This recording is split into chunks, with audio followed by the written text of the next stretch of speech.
In 3 game weeks time, you are getting 5 free transfers because of AFCON. So we are going to look at when these players actually leave for AFCON and how to plan around the tournament itself. Guys, welcome back to another transfer tips video.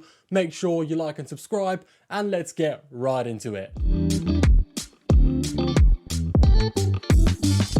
First off, as you can see here, we're looking at the fixture difficulty rating as always, and you get the AFCON transfers before game week 16, or should I say during game week 16, before the deadline. You will be topped up to 5 free transfers, so it is essential you use all your transfers in game week 15, or you are just burning transfers. But you know, if you think your team's perfect and you don't need to make any transfers, that's also fine. Now, the reason this is essential is because while this fixture difficulty rating is quite accurate as to who's got the best fixtures and who's got the worst fixtures, earlier game weeks do carry a lot of influence. And when you get topped up with 5 free transfers after the next 3 game weeks, the later fixtures almost have zero influence to an extent, because you're going to have so many transfers. You're not going to need to bring anyone that's got a good game week 17, because you can bring them in when you have 5 free transfers. It doesn't make any sense to bring them in now unless you're really struggling for transfers, or unless your plans are really specifically target long-term options. For example, a team like Fulham, I mean, look at them, right? 2 grey fixtures and 1 red fixture in the next 3. Then you get 5 free transfers and they have 3 green fixtures, 3 really easy games. It doesn't really make sense to bring in any Fulham players now for the long term when you're just going to get topped up with 3 transfers in the very near future. Then you look at teams like Brighton. Decent few game weeks coming up, but then you can ship off their players when their games get tough after you pick up 5 free transfers. You see, because of AFCON, long-term planning doesn't really matter. So instead of looking at this fixture difficulty chart, we are going to look at something a little different. And while having good fixtures after the AFCON transfers is still useful, it can still help you, it's not necessarily something you want to target. So we're looking at this instead. This does not take into account the last 3 game weeks, game week 16, 17, 18. This fixture difficulty rating is based on game week 13 to game week 15. And I believe you should pay more attention to this fixture difficulty rating than the other one. Now, you look at teams like Fulham and Brentford, as I've mentioned already. After game week 16, their fixtures are amazing, but leading up to it, they're not great. So they're not players you really need to go out of your way to target. You just need to keep it in mind for when you get 5 free transfers. But looking at players to target now, you've got the likes of Man City, Brighton, I would say Liverpool if they weren't awful, Crystal Palace, Newcastle, Man United, all decent teams with decent FPL assets. And coincidentally, all their fixtures get a little bit tougher after you get the AFCON transfers. So if you load up on these players now, you're not going to struggle to get rid of them. It's a great short-term option of playing aggressive in FPL, all because of these free transfers. Some people don't like it, some people do. I myself am not a fan, but we have to figure out how to plan around it because it's a rule. We have to accept it. These 5 free transfers are essentially a mini wildcard, because let's be honest, there's going to be around 5 or 6 players in your starting 11 that are set and forget players, like your goalkeeper, like Haaland, like an Arsenal defender, for example. So realistically, the only players you're going to want to change in your team is probably 5 to 7 players who you target based off fixtures and recent form, which is basically the entirety of the AFCON transfers you're getting. So in reality, you don't need to think past game week 15 that much at all. So we've got an Mbeumo graphic here, but we're not talking about specifically Mbeumo. We're talking about popular players that are going to AFCON, and Mbeumo is the most owned out of all of them. For those of you who don't know yet, Semenyo is not going to AFCON. You will not need to sell him. But you got players like Mbeumo, Sarr, Ndai, Salah, Amad Diallo, and a few more less owned players, for example, Marmoush or Sarr from Tottenham Hotspur. Now, the main question is, when do these players actually leave for AFCON? Because you get the transfers, the 5 free transfers, in game week 16. When do these players actually leave? Well, we don't know for certain, but we do have a rough idea. Here, I've made a percentage chance of availability for your AFCON players that will need to leave. So in game week 17, AFCON starts. There's no way your players are going to be available for game week 17 unless they didn't qualify or unless they're not playing for their nation, full stop.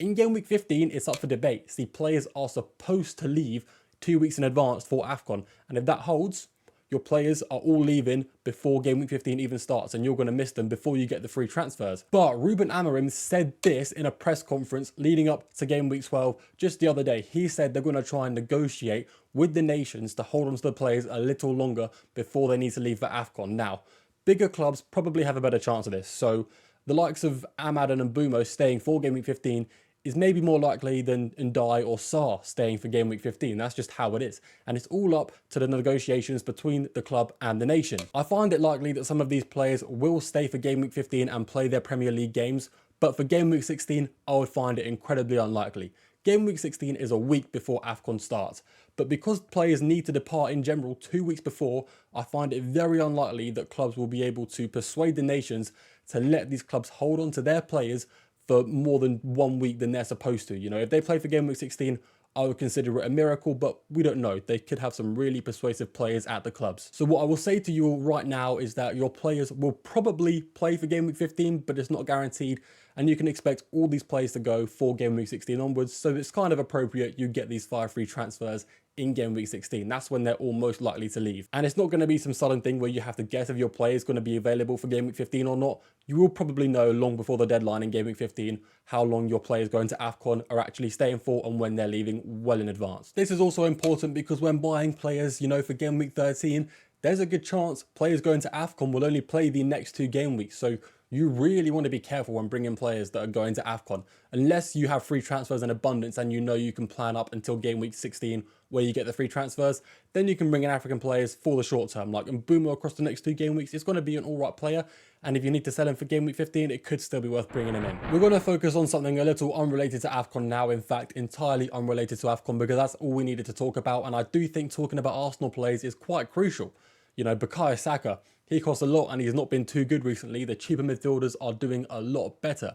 And the Arsenal defence, well, they lost Gabriel and they conceded a goal. So is it worth dropping your Arsenal defenders and your Arsenal attackers for this tough fixture run?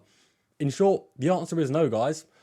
Arsenal had their best game defensively in terms of XG all Premier League season. They conceded 0.07 expected goals or 0.06. They conceded 1 shot in Game Week 12 and that was a Richarlison halfway line screamer, a 1 in 1,000 goal. He was even lucky to get possession in the first place. It was a mistake on Arsenal's midfield. But either way, the Arsenal defence is still the strongest defence in the league and you want to hold on to these players regardless. Even though they didn't keep a clean sheet in Game Week 12, they were so unlucky not to, and their defence is still 10 times stronger than any other teams in the league despite not having Gabriel. As for Bukayo Saka, should you keep him when players like Eze or Trossard or Declan Rice are doing better than him? Well, I think you should keep Saka as well. While Saka isn't as good as Rice is an FPL asset considering Saka costs a lot more and isn't even as good, he's still worth holding despite Arsenal's tough fixture run because he's on penalties for a team that's first for expected goals in the league and his underlying data is still very good. Like in terms of expected goal involvements, he's top 20 in the league on recent form in the last 4 game weeks. He is slightly behind Rice, but the numbers are still good. So in my opinion, you should keep Saka despite him blanking, or say not blanking, not getting a single goal involvement despite scoring 4 goals in a game. That is scary and he is costing quite a lot for no points or only 4 points in that game. I still think it's worth holding because in the next game, he could come away with a goal and get a double-digit haul. Anyway, guys, that is it from me. Let me know what you think of AFCON transfers. Let me know what you're planning to do with them. Are you planning for the long term or the short term? Make sure you like and subscribe. I'll greatly appreciate it, and I appreciate it if you made it this far as well. Thank you very much for watching. I will see you all in the next video.